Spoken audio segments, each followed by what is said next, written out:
বাগানে ফুল দেখতে আমরা সবাই অভ্যস্ত, কিন্তু সেই ফুলকে রান্না করে খাওয়ার অভ্যেসটা কিন্তু বাঙালিদের মধ্যেই আছে। ঠিক দেখে তোমরা ধরে ফেলেছো আমি কি কথা বলছি। আজকে সকাল সকাল বাগানে চলে গিয়েছিলাম। বাগানে গিয়ে দেখলাম কুমড়ো গাছে প্রচুর ফুল ফুটে আছে, তাই ফুলগুলোকে তুলে নিলাম। তুলে বাড়িতে চলে এলাম। বাড়িতে এসে কুমড়ো ফুলগুলোকে সুন্দর করে আলতো হাতে বেছে নিলাম। তারপরে ভাবলাম এটা একটু বড়াই বানিয়ে ফেলি। যেমন ভাবা তেমনি কাজ।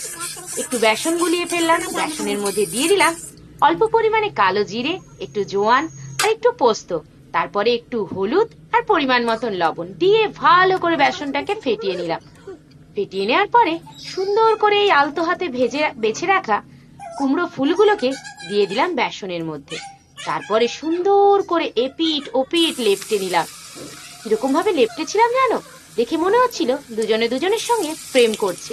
আহ, তাদের কি প্রেম, জমে যেন ক্ষীর। তারপরেই এই কুমড়ো ফুলগুলোকে ফুটন্ত তেলের মধ্যে ছেড়ে দিলাম। ছেড়ে দেওয়ার পরে এদের প্রেমটা আরো জমে মচমচে হয়ে উঠলো।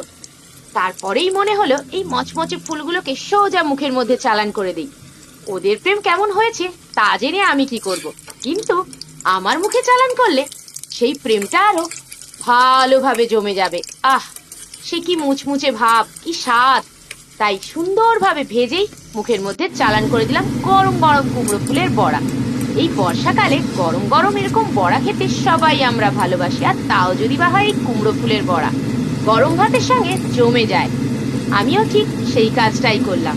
সুন্দরভাবে ভেজে টেজে নিয়ে এক থালা গরম ভাত নিয়ে বসে পড়লাম। মুখে ফুলগুলো পড়তেই আহ, পুরো মালাইয়ের মতন মিলিয়ে গেল মুখের সাথে। দেখেছো কি দারুণ লাগছে দেখতে।